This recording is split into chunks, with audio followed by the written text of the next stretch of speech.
What is Somatic Self Leadership Training? Yeah. So Awesome, man.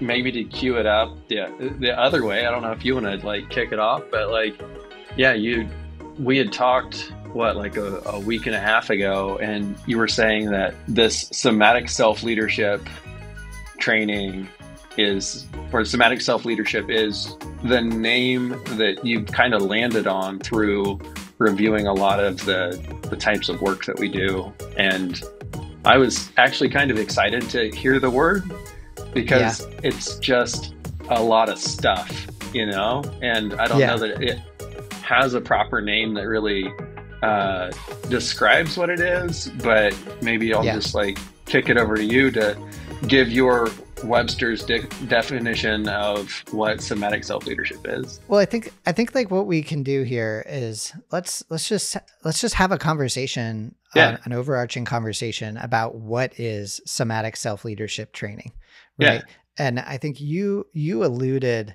to you mentioned something in our last conversation that I think really we could kick this conversation off with. Sure. And you were saying something about the vulnerability and protecting parts of yourself. Can you go back to that and just share with me what you meant by that, or what you were saying when you said that?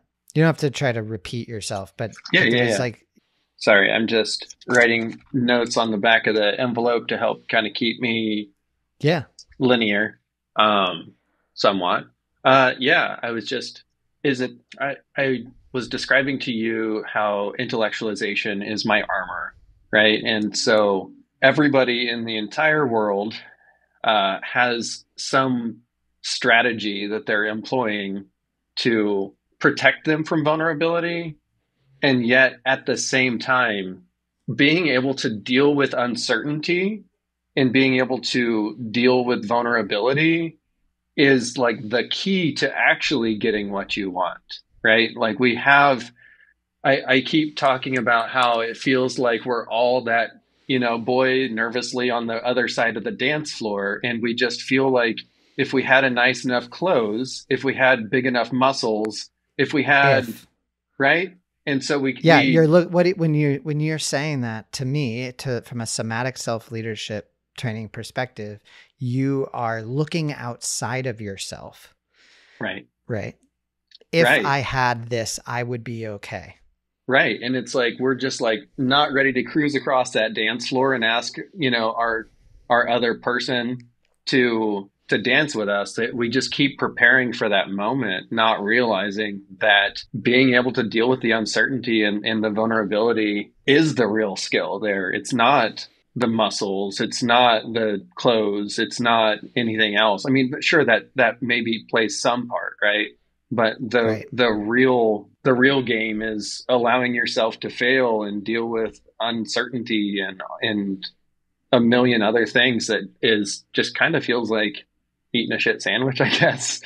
And that's where I like eating a shit sandwich. Exactly. This is the conversation I think we need to be having, because what I notice within this conversation is you keep saying everybody.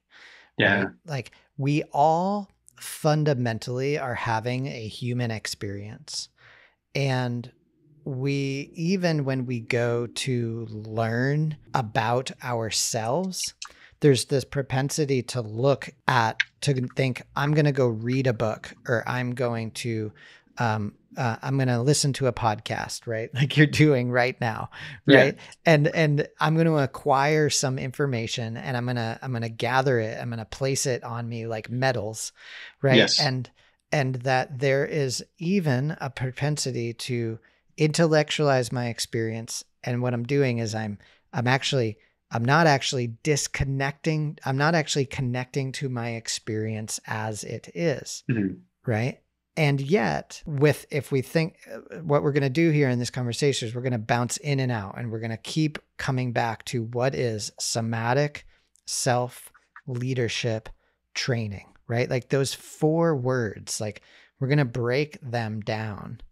Right. And this protection from vulnerability, this thing that I am having I have created this protector, this identity, which is my external self, and it is protecting some inside, some core, no matter what words we use for it, right? Like some people might call it the true self and the mask, right? Others might call it their protector, right? Some call it their identity, some call it ego, right? But there's an outside and there's this inside, right? And so somatic it comes from the word soma, meaning body, right? Energy body, though, the non-conceptual body, the felt experience that you're having. And what I find so awesome about what you were saying earlier is that this is something that everybody has, right? Yeah. Like we're all dealing with this in some form or another, right? And so what we're doing within these groups is creating spaces where we are gathering and we're setting some agreements, we're creating some structure. And then within that, we are getting to open. We're guiding men out of their head and egoic patterns. And we're bringing our awareness into the body as it is. And then in that experience, we're noticing that we can open and that we can close, right? And we're noticing a bunch of beautiful, amazing things, but they're happening in the space, right? And that to me is the training, right? When we put it all together, Somatic Self Leadership Training, right? There's lots of different portals, right? There's lots of different ways into this work. But I think one of the most fundamental ways in is the realization that the self, that I have an external self and I have an internal self. And that along the way to get here to where I am today, I went through an adaptive process of protecting myself to survive, right? To be able to survive, to get to where I am today. And that adaptive self, that thing that I identify with isn't me. That's not me. It's my mask. I'm experiencing my life through it, but I'm unconscious of that. I'm not aware of it until I drop out of it. Right. So I'm hearing like this external versus internal self and like this like adaptive process and strategy to maybe go in a little bit further. I think that like it maybe would be helpful to like give some examples of kind of what that looks like. Yeah. Yeah. You mean like examples in our own lives of what it looks like to notice or just like in general. Self? Yeah. I mean, when it comes to the masks, I think we see this all over the place, right? I'll go first. If just any time I am confronted, right? I notice tension in my body and I might not be aware of this right now, right? But I am trying to be a good person, right? Like I am trying to do things the right way, right? And that trying is this quality, right? This like aggressiveness or this like almost as if I allowed myself to be exactly as I am, something would go wrong, right? It's this like pervasive cultural message that we receive that if you don't try to be good, something's going to go wrong. Right. And I feel like I can zoom into, there was a message I received from one of the men in our community and he said, if I just do one more project, if I just update one more website, if I just send one more tweet or respond to one more email, learn to use Blender, get promoted, write an article, learn to code, speak at a conference, work in W3, then I'll be safe. Then I can relax. Right. And it's like, wait, like this is so, and from a somatic experiencing perspective, right? I am having an experience right now.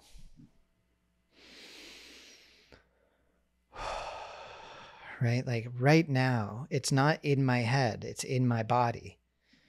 Right? And what we do what I think is so just magical or wild and creative and beautiful about the work that we do with men is that telling guys about this, right? Like having this conversation isn't it. Yeah. This is these words that you and I are talking about are using right now, how conversation we're having it is a signpost to an experience. We're saying, guys, come try something. Just come into this circle, right? Come check in, right? Come gather, come drop in with us. And that this is the things we are doing in this space are so fundamental. They're so fundamental to the human experience that it'll just happen. All you have to do is slow down. Yeah.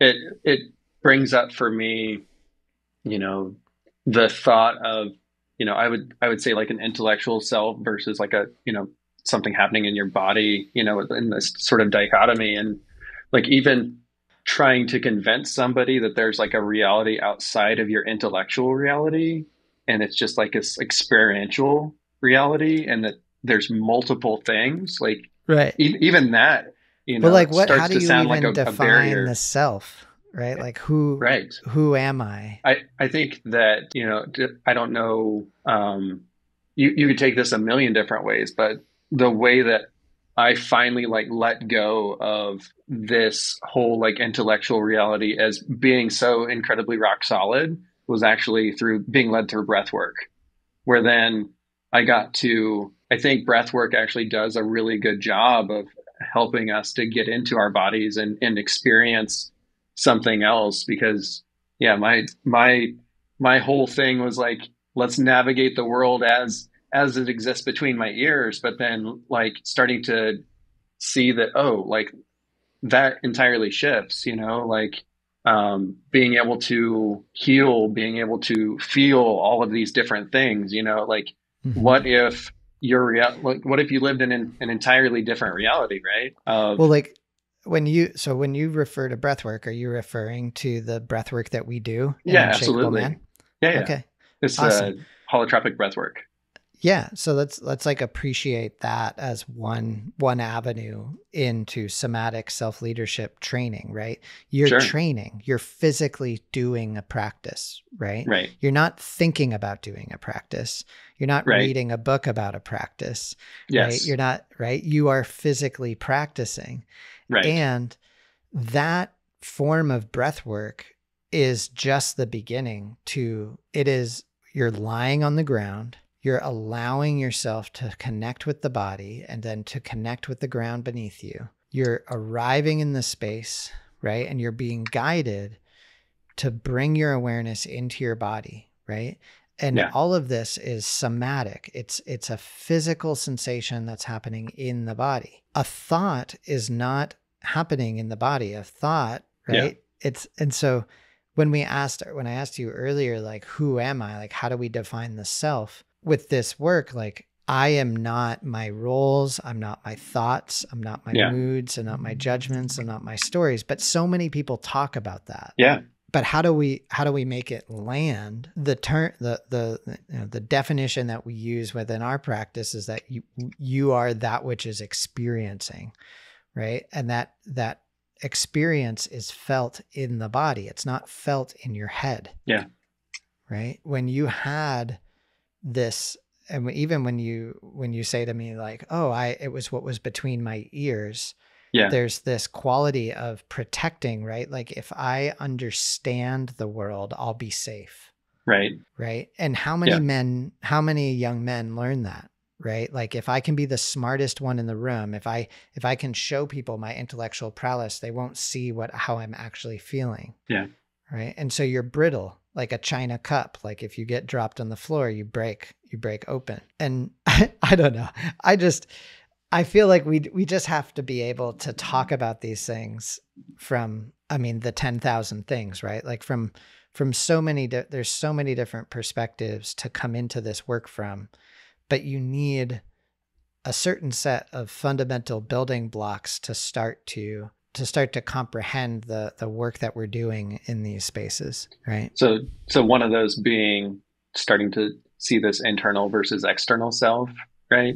Or Except would that there's be one of something, those? I would say that to just go first, I would say that just like any form of practice, it's learned. We have the view, the practice, and the results, right? So we don't bake a cake we bake a cake in a series of steps, right? Sure. But we learn the steps by baking the whole cake. So right now we're going to talk about baking the cake, Sure. right? And we're going to talk about it in different things, but then you actually have to go practice baking, right? And so if we just start with somatic, it's that I have a body, right? I have a physical body, right? And that body is natural, right? It's a part of it is a physical thing. It's made up of a nervous system. It's born of the earth. You're not separate. We are actually a part of the physical reality that we are in, right? We're not trying to escape that reality. We're actually connected, right? And now we can start to appreciate why all of these meditative practices all start with arriving and then feeling the seat beneath you. There's like a structural reason for this. And so then within the body, I'd say that for men in like coming into this space, I think one of the things I've found to be the most useful is to start to have an intellectual understanding of your nervous system and the difference between feeling and thinking. Right? Just simply needing to step into that there is a difference between sensuality, the sense of feeling the body, and thinking about the body or thinking in general. Right? Like a thought, an idea is not the physical sense of feeling the body. So let's say that somebody wanted to be able to just experience things in the simplest way possible and be able to, instead of be within their thoughts, like be in their body. What would you give them as maybe the like right quickest now, exercise? Yeah, like right now, let's take our right hand and just either one you want, and just put it on your thigh, and just feel into the palm of your hand.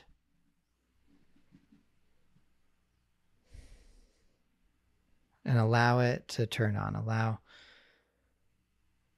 What do you notice?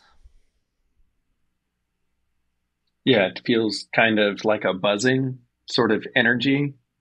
Okay. I feel Can you feel your heartbeat? Yeah, it takes more focus. Definitely. Okay, that's attention. That's your attention. And now, what about your right foot, your big toe? Yeah, as you call out the name of the body part, like my attention goes into it. Okay, so now that was happening before I mentioned it. Yeah. Right? It was happening. Right. You just weren't aware of it. Right. Because your awareness was in your head, it was on coming up with the next thing to say. Or you were trying to pay attention to what I was saying. Absolutely. Now you do it to me. You ask me. This is called pointing, by the way. Yeah, it makes me think of Yoga Nidra, but yeah. I guess instead of being in the limbs, which is probably a little easier, I'd maybe start to point at things in your core. And so what can you move your awareness to, let's say, right above your navel, and describe how that feels? I notice as you brought my awareness to, you said the navel, but then actually my whole top of my shoulder blades lit up, and I felt the underneath part of my chin, and then I felt like a rock on my sternum, and I can feel my like inside of behind my groin that I just loosened I didn't know there was tension. Like I was holding tension around in my pelvic girdle. And as you surprised me, I became so aware of that tension that my awareness and just relaxed it. Now I'm going to stop leaning the way that I am. Okay. So what did we what are we like discovering right there? Right? Like, Yeah, it's just it sounds maybe a little silly to be like you have a body, right? Everybody is like, okay, yeah, sure, I've got a body, right, right? right, But right. like really feeling that difference between, and so much of our world requires us to just be up in our heads and like intellectually trading thoughts. What is the requirement? What is it about our fundamental nature that makes that happen? The fundamental nature of our existence, of just being you or being me. I'm not sure. For me, what I'm pointing to is that it's unsafe, Mm-hmm. right? That my frontal cortex, right? I have to show up on time. Mm-hmm. I have to not get hit by a car when I walk across the street. I have to make sure that I turn off the broiler after I do something in the oven, Mm-hmm. right? And so the operating system is trying all the time to reduce the amount of information that's coming in, and it's making judgments about my fundamental experience in order to keep my body safe, right? Mm-hmm. And that the brain is cutting off your ability to feel your toe because it's not helpful right now. Yeah. Right? But when we slow down, right? And even the sensation leads to an emotion, which leads to a feeling, which leads to a thought, which leads to an attitude, which leads to a judgment, and then a story, and then a belief. Like I could follow like 3 of those, but that was a lot. I know. So the sensation in the body leads to an emotion, right? And so emotions are physical sensations that are happening in the body that the mind is consciously or subconsciously aware of, that are telling the brain that something important is happening to the body's well-being. The only difference between the emotion and the sensation is that somewhere along the way, you've identified with the physical sensation in a way, and it says the mind is telling the brain, hey, or the brain is telling the mind that hey, something happening right now is important for the body's well-being. But so much experience is happening inside the body. There's so much going on that it cuts it out, right?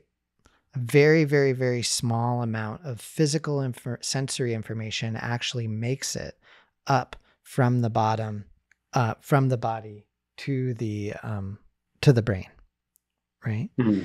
And so just within this one word of soma or somatic, right. Now the differentiator we want to make here is that we have our physical body and then we have the felt experience of it, right? Like when you think about your toe or you visualize your toe, that is not the same thing as feeling your toe. Okay. Right? It's not. Like there's something to physically experience, to discover in there. Right? Like I can feel my brain. And the more you relax, the more you can feel the tension around your ears and your head. And it's all has to be relaxed to actually allow it to come to the surface. So what I like to call this is the wallet effect. Like if you sit on a wallet all the time, right, you don't notice it. But then if you remove it, you're all of a sudden like, oh, like now you feel different, right?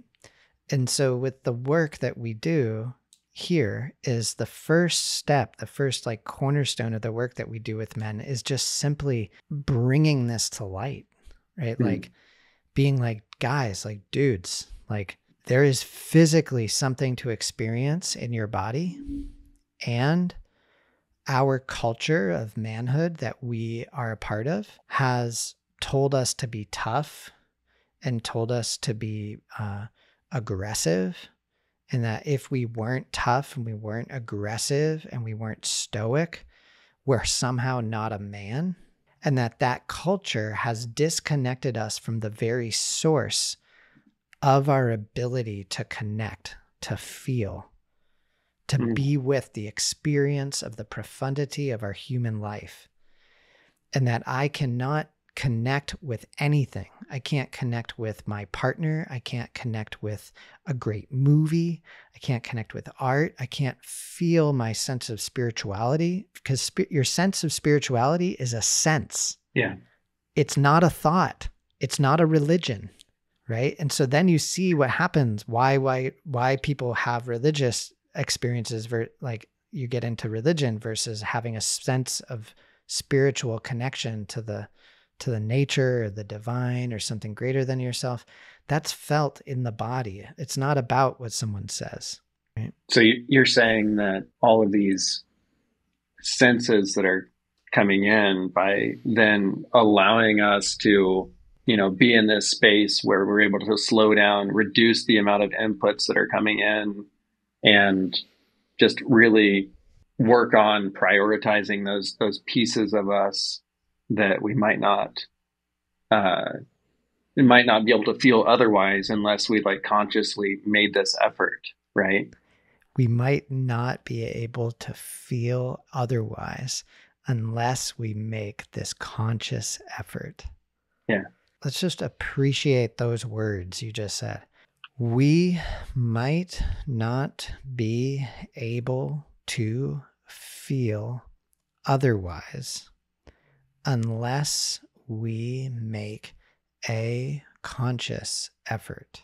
That is like the amazingness of those words. So let's break it down. We might not be able to feel. Feeling, like top down. Yeah. Able to feel unless we make a conscious effort. So this realization that I am actually going unconscious, right? Like when I get up and I get out of my bed and I walk into the other room, most of that in the morning from my bed to the hot water kettle. Yeah. I could actually do that with my eyes closed. Yeah. How many of us drive to work, right? And don't even. Right. Yeah. So the body, the brain is a battery, and it's saving energy, and it's actually cutting off an experience of of your life. Right. And so we have to make a conscious effort. Now, there's a difference between attention and being serious, right? Or trying so hard that we cut it off. What we're actually doing is learning to be with the experience as it is, right? We're opening to realize that I'm having, an experience right now. And if I just allow my attention to be here, come into the present, I get in touch with it, right? And it's a wave, it's wafting, it's changing, it's effervescent. There's always a quality to it. Now, within that, we then have our relationship with the experience, and that blocks us from it, right? And this is where in our groups, it's so important to let guys know that there are no good or bad emotions. There's only constructive or destructive reactions. So this is where emotional awareness comes in, because emotional awareness is our experience of our life. It's not our intellectual life. If we couldn't feel our emotions, we wouldn't have any experience. It would just be information. It wouldn't have a texture. It wouldn't have a quality. We couldn't feel our life. That all happened through the nervous system. Yeah. Right. And those emotions aren't linear. They're a filing system of combination, right? So one emotion reminds the brain of a billion experiences, a billion memories, which is why the body doesn't have a memory. It doesn't have time, right? Which is why trauma gets stored in the body, right? Because we tightened around it. Yeah. Yeah. Yeah. Right? Yeah. It's more of that shorthand, right? Where the brain, is kind of in a permanent low power mode, right? Where you can only have so much input coming in at once, but then also you are experiencing those feelings and those perceptions that are coming in. And then your brain is then referencing all previous times that were close to, decide what it wants to do with that. Right. And self energy, within internal family systems work, we talk about the 9 C's of self energy.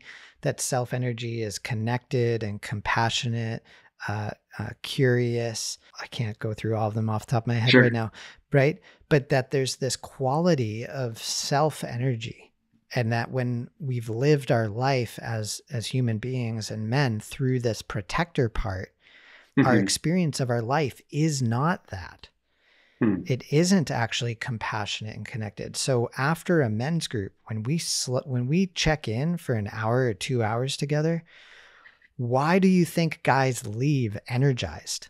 We leave energized because we've relaxed that protector part, and it takes physical energy to maintain that shield. Yeah.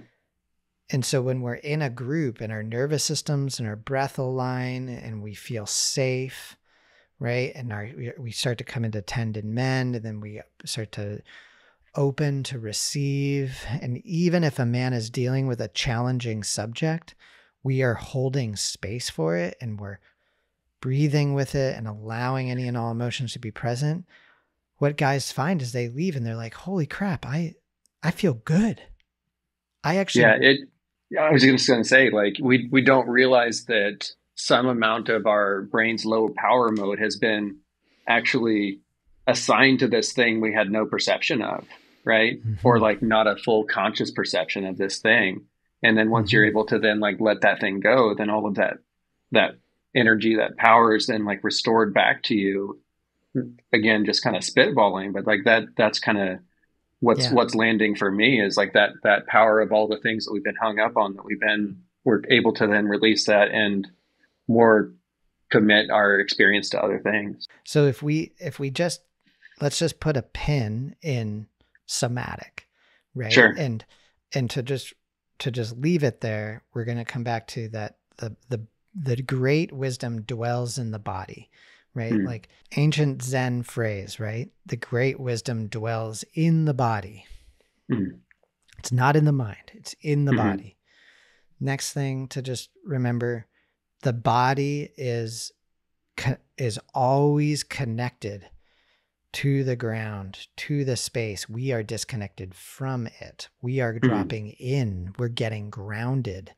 We're bringing our awareness out of here and into here. And the minute we actually do it, we have a million stories and things that we have to get through to get there. But when we actually do the practices of breath work, when we actually show up in a space with a group of guys and we slow things down, we use these structural tools like maps to get into our body, we find that we actually feel better. Okay. Yeah. And so that's the somatic thing, right? And then we connect in with the somatic stuff, that emotions are physical sensations happening in the body. So our experience of our life is felt in our body. And every time we come into our body, we're reminding ourselves that there is something to experience. The second I think I know it, I'm telling myself a story. Yeah. Right? Because it's responsive. It's responding to the environment without me thinking. Like I don't have to think about my digestive system contracting when I'm stressed. It does it on its own. Yeah. Right. Okay. So now self, right? And if we start off with self, so we have somatic and we have self, it's like, who the heck am I? Like, how do I even begin? Right. And I think within our community, within our practice, like the best way, the only way that I've found in my experience to really work with this in community with other men is that I am that which is experiencing, right? And we can explore this in a lot of different ways, but it's, I am not my roles, my identity, the things that I identify with, the stories that I tell myself, my egoic patterns, right? And we all kind of have an awareness of this, But because we intellectualize it and we haven't had a physical experience of it in the body, we don't have a experience to place that with unless you've actually have the view that we're talking about right now, and you've gone through some physical experiences, like the breath work or we can talk about psilocybin, right? And we can go down that avenue. But I think from within our practice, one of the things that I really want to guide men towards is that this is not, we don't need anything external to do this, right?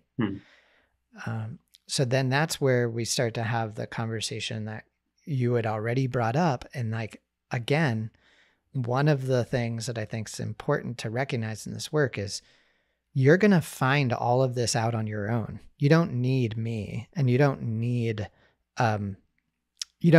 someone to teach you this. It'll accelerate the this work. But what I liked about what you said earlier is that, like, these are discoveries. These are things that you already knew that you had this shield, this intellectual shield that was there. Absolutely. You maybe weren't connecting it to the somatic experience you're having, right? Putting it all together, right? But then this is where, with the self, if I am that which is experiencing, meaning I can experience through an angry episode, I can get angry, right? But I am not an angry person. Like, we make ourselves into nouns, but we're verbs, right? Like, he's an asshole. No. He was being an asshole. Right. Right. Yeah. Right. She was hurt. A part of herself came out and didn't know how to get its needs met and was projecting or looking to get agency and safety. Right. Right. And so this part is there. So one of the like next pieces in that area that we talk about is this comes from IFS, internal family systems work. It's fun. It's another like fundamental building block of it's not necessarily like a concept, but it's a way of looking at the self. And it's this concept of, or I guess it is a concept. It's a concept of monolithic personality versus multiplicity of self. So this idea, right, that I am one person, that I am like, I have this monolithic, like Chris Wilson somewhere over there. There's a Chris Wilson that is me. Right. Yeah. Right. Or a Brian. Yeah. I think I've heard this described before as like, if you can imagine that, multiple personality disorder is just a extreme adaptation of something that we all have, is that we all have these many selves, right, that have like integrated into like one thing. But yeah, there's many different versions of us. One version may be at odds with another or something like that, but we're just so much more nuanced than just one thing.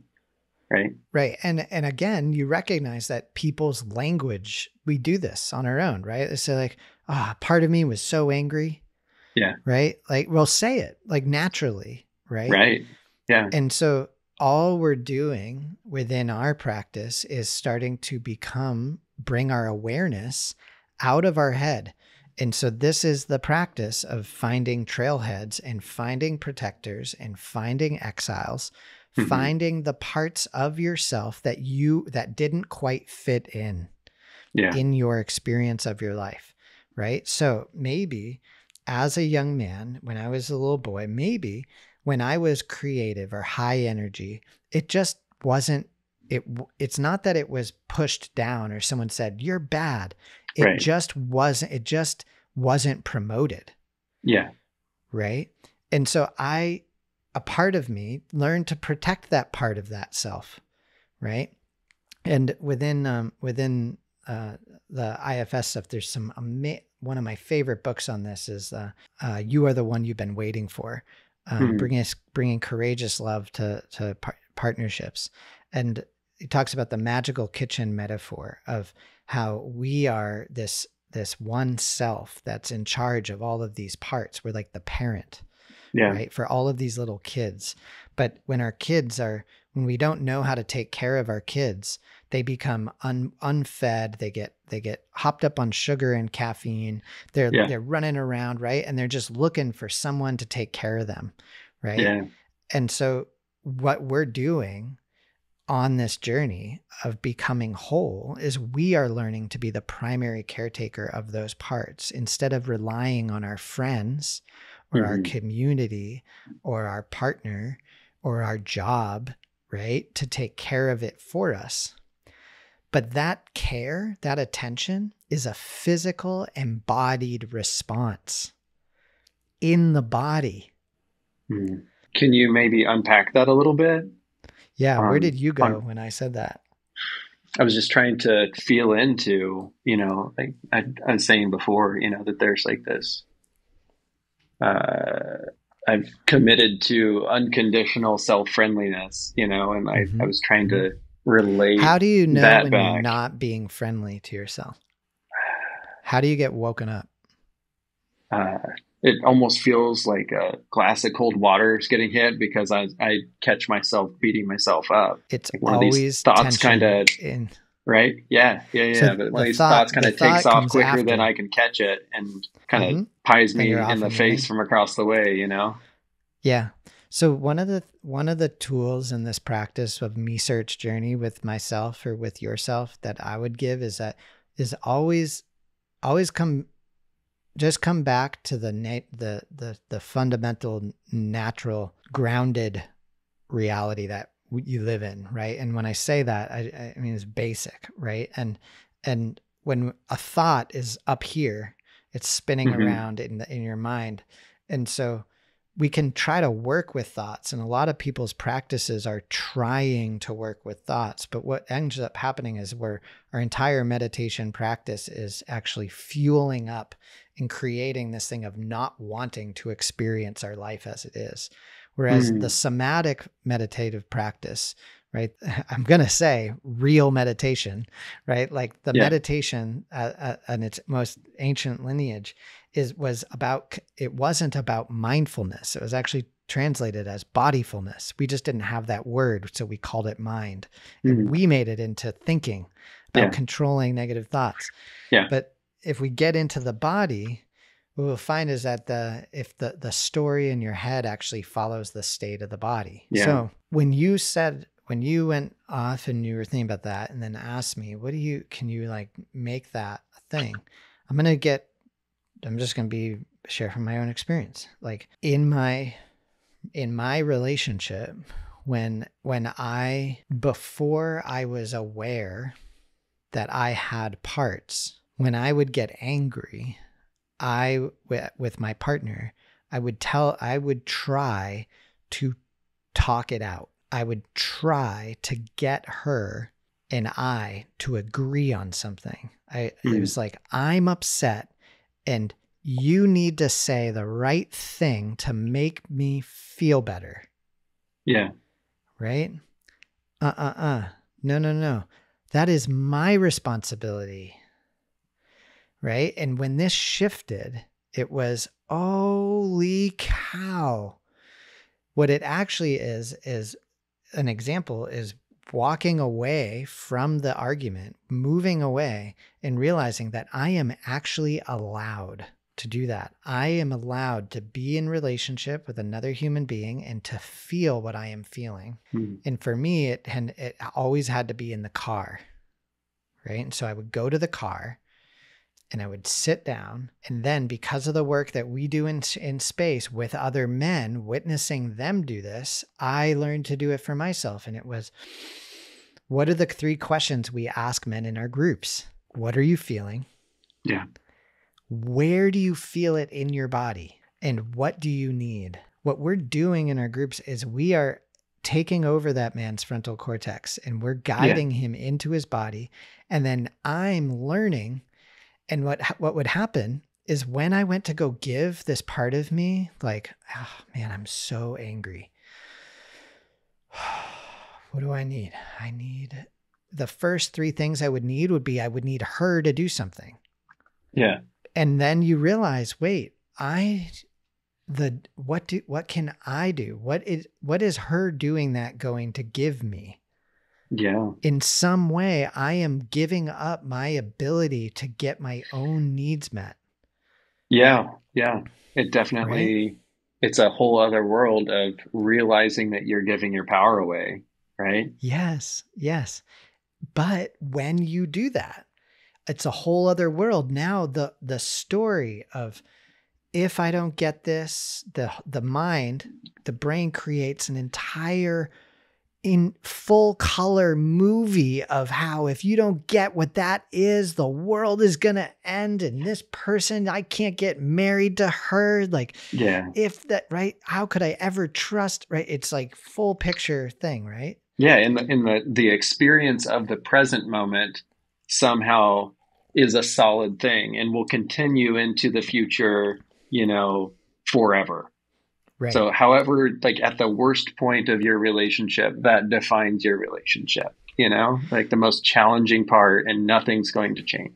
And yet, when the story follows the state of the body, right? Yeah. So the memories, the compassion, the connectedness, the ability to be with this person, like the intimacy, just the vibrant nature of whatever the quality of the being was that brought you with that person is wiped out. And like, you can only see red, right? Like Yeah. you can only see what's there.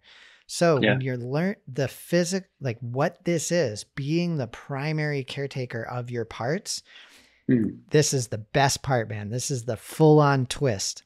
When you actually realize that you need this person to help you find these pieces, that actually this piece has been sitting dormant, just like your big toe is right now. Yeah.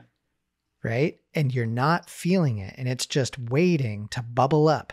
It's just waiting for its needs to not get met, for it to prove it right, the way that a physical experience in your past had, right? Because you're not actually dealing with the reality, the person as they are. You're dealing with them as your past, your body thinks they are, which is probably how you were nurtured by your parents or your community or whatever traumatized you the most at an early age, right? Right. Yeah. So you're repeating your previous /childhood patterns until you stub your toe, right? And then you can feel what's been going on in your toe this whole time, and right? You're To asking maybe take that metaphor.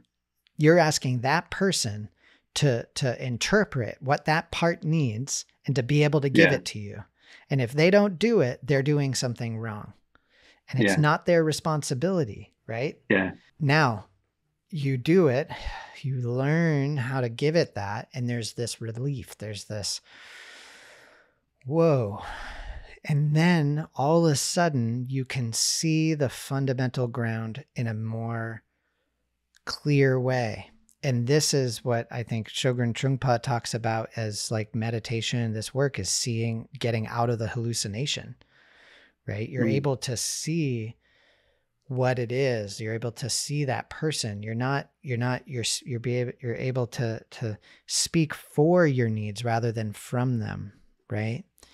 And now your relationship is not about this person needing to give you what you need. They're helping you learn how to find how to be that primary caretaker. And that's a romantic relationship. Now let's talk about being an entrepreneur. Like, let's talk about attempting to bring your gifts out into the world.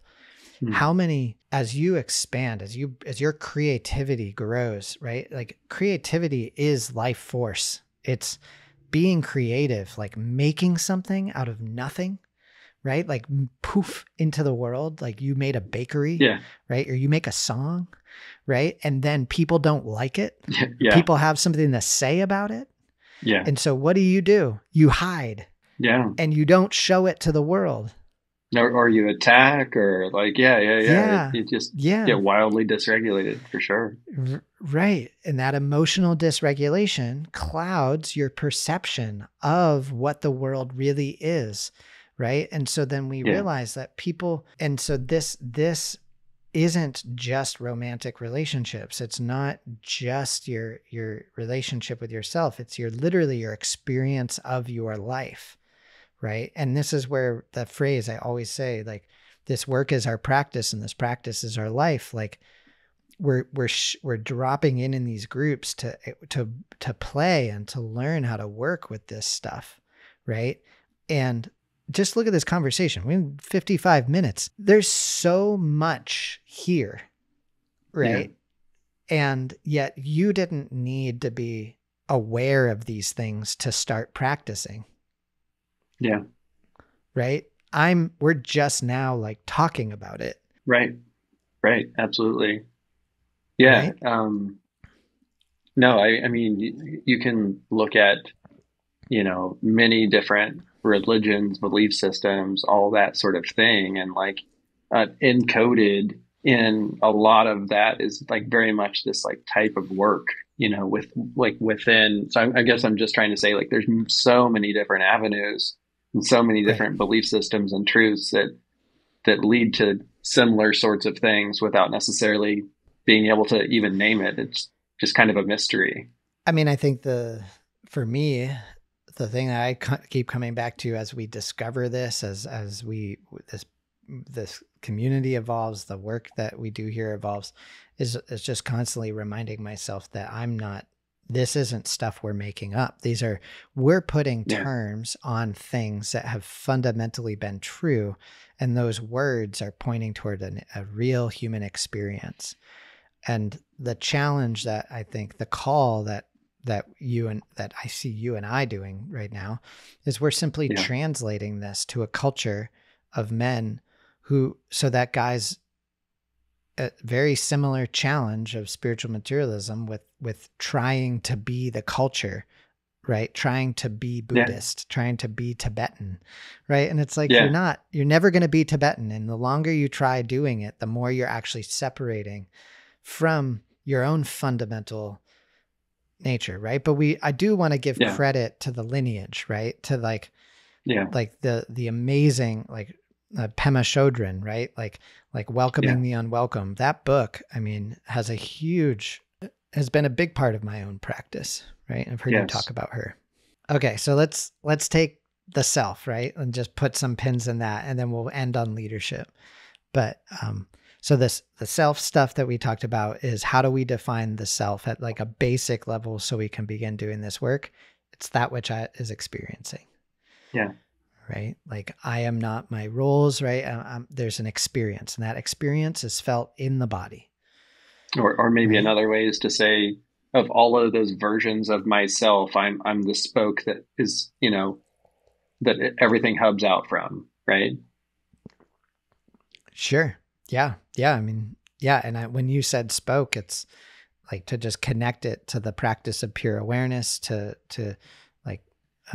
somatic meditation. Like, we drop our awareness in that breath work, right? Just like we do in the groups that we start with. We're dropping our awareness into the body, into the lower navel, right? Feeling into that space, the perineum, the hara, right? Very, very special place. And this space is unconditioned, is what the quality of it, right? It's not conditioned by thoughts or judgments or identification from that stuff. And when we drop in there, it creates this like, oh, I can feel that, but I have to hold the meditative position. I have to sit and breathe and allow my awareness to drop in there. And then we're feeling that, getting in touch with it. And that actually travels from that space up the back line, up the back of the backbone, up behind the heart, through the neck, right? To the brain, right? And that connecting with that. And then look at the structure of our men's groups, right? That's what we're doing. Yeah. Together. Yeah. Absolutely. Right? Sorry, I was just getting this whole image of like the whole chakra system and like how, the spinal cord that like unites everything, and we are a nervous system, and we could go a lot of places with that, right? But we have more ground to cover. Self leadership training. Yeah, yeah, Right. yeah. Right. It's a beautiful picture though. It's rooted. We're in this self. Thank you for the Yeah. message. So So we're somatic self made right. it 2 words in, and we're at an hour. Yeah. Somatic self, that which is experiencing, we have we have an external self and we have an internal self, right? We Yeah. have protectors and exiles, and we're learning to become the primary caretaker for those parts. And Yeah. we need our life experiences to help us find it, right? We're no longer trying to not feel this stuff.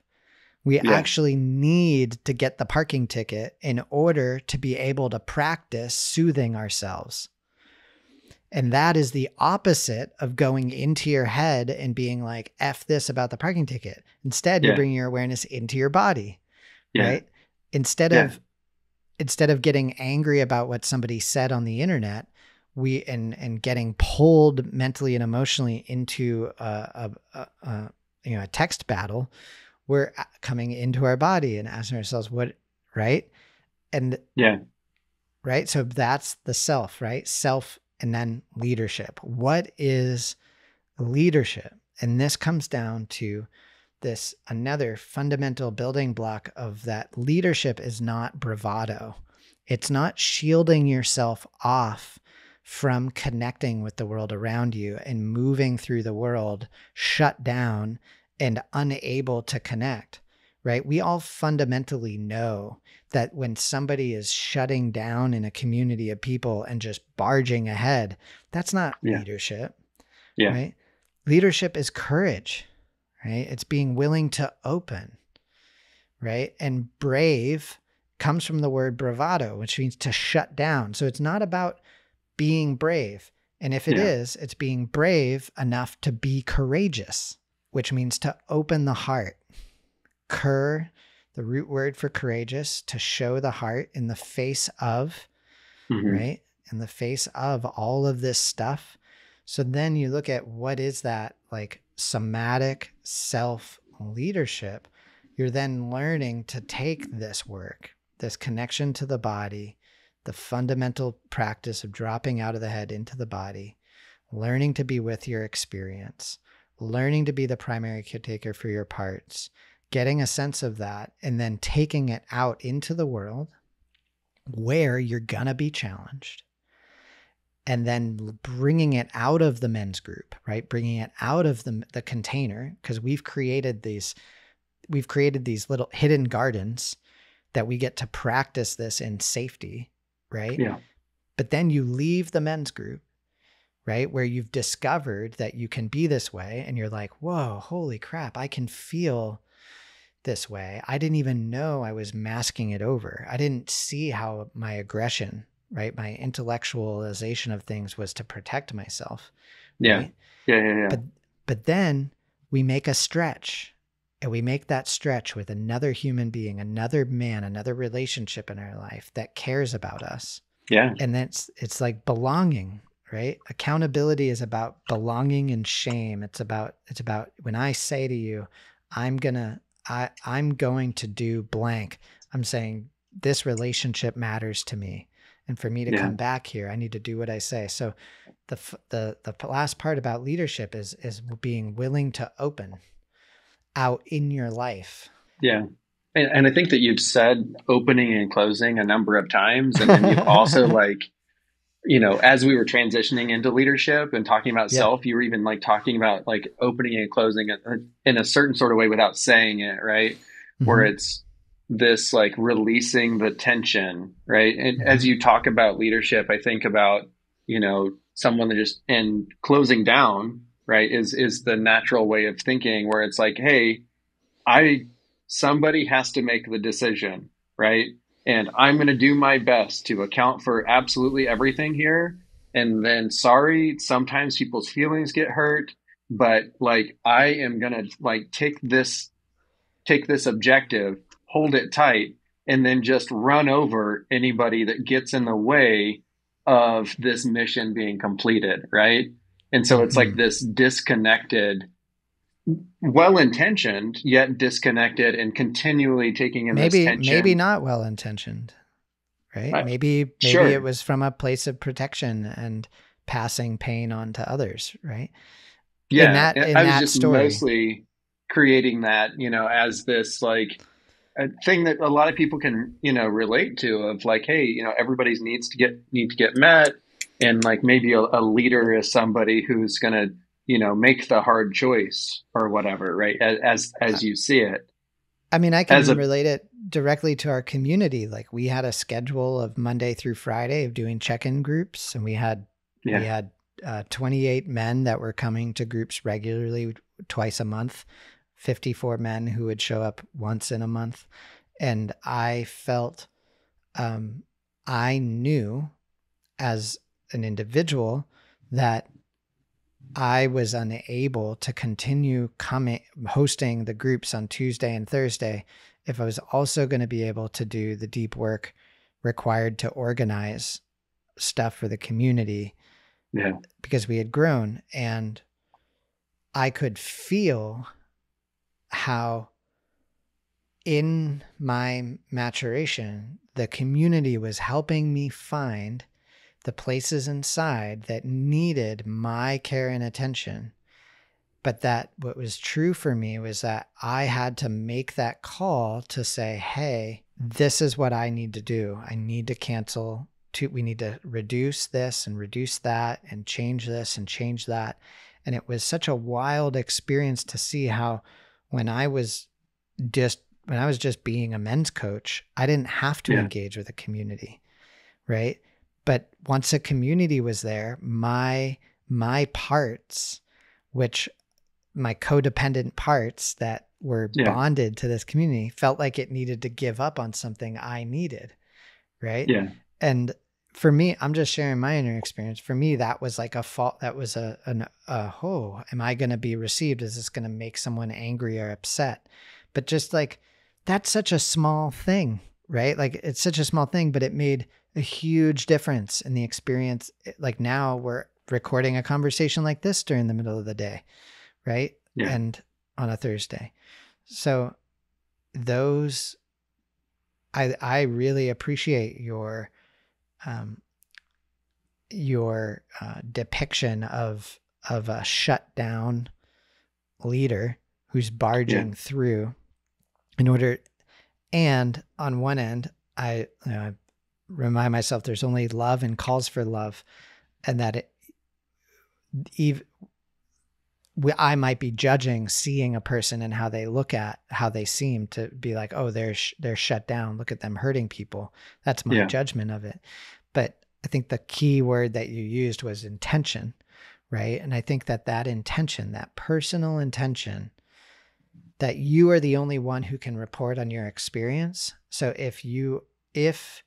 when you discern how you're moving forward, if you are moving forward with the story in your head being, I don't give a fuck about, fuck it.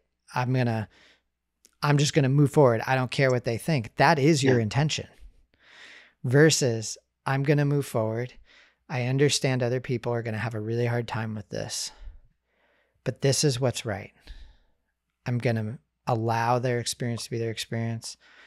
I'm going in. I'm going to let that happen. It's a very different felt experience, right? And I also heard you not putting on your Superman cape, right? I heard you taking your cape off and saying like, hey, I'm not able to just keep adding to my plate, adding to my plate, adding to my plate, right? I had to take a step back and distribute some responsibilities, make some decisions, do a lot of inner work rather than just continually charging through. I need to understand, where my story is in all of this and what other, things are going on here, right? And slow down so that I can make appropriate choices rather than just continuing to, and so that's by pulling things off your plate, that then allows you to open up and have a completely different connected experience, right? I think that's the word I was trying to get to. Is instead of closing and pushing, it's giving yourself the space, removing some responsibilities, and then connecting to others, right? And connected experience.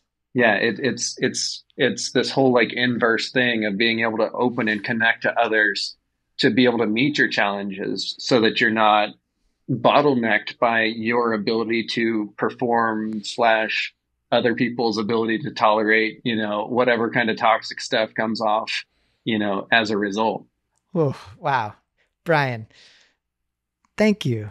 Thank you for just like showing up in this conversation and just holding space to have this conversation, man. This was awesome. I think I'll give you a moment to think about how you might want to sum up our conversation. But for me, the last piece that I'll add is just that this whole thing is around becoming skillful, right? That even when we talk about all of this stuff and the way you talk about moving forward in a connected way, it's like, there's this sense of appreciation and of awe, like appreciation and fear. Just like, wow, like I am learning how to be able to do this stuff and to remain open. Mm-hmm. And that throughout the experience of my daily life, I'm shutting all the time. Yeah. And it's not me. It's me who gets to choose to open, right? Mm-hmm. Who gets to choose to be conscious again, right? And to be a friend to myself, like you were saying, right? Right. And to that ADD part that over says he's going to do something, right? And to be like, this was the reality of my day. Yeah. That's how I'd like to sum it up. Yeah. Like the only thing I just want to sum up is just to maybe bow tie back to the beginning of the conversation is like, sometimes it feels, perhaps lonely, or in doing this sort of work and, I'm sitting in Kansas City while you're in California because like finding other men who are thinking of similar things and like really digging in, no matter, practicing and like we exist. Right. And even like believing that others like us exist can be like like what, like it's a whole, mind flip there. Right. But like to know that other people are out there, that it exists. And it's just a joy to be able to like, we all come in enter in through different portals, as you said, but just to have a connected conversation like this and find a whole resonance between us, we, as much as we just went through and described all the same thing. And I've been an Unshakable Man for a year now. There's still so many experiences like we don't talk on a regular one-on-one basis. It tends to be, me sharing my story, my emotions, my experience doing the practice, right? And less of these like one-on-one conversations. And so to be able to talk to somebody in California about this type of work and be able to give it a name, it's just a pleasure to like have a place and be able to like have a conversation like this where, I am able to like find resonance in another man. And yeah, it's great to have a space. And I just want to like, thank you for, continuing to create the space of the Unshakable Man so that there's a place for us to practice this lost art, I guess is what I would call it. Totally. It is. We're getting to rediscover the same way we bake. We all know how to bake bread, right? Yeah. And it's an art. Absolutely. Yeah. Thank you so much.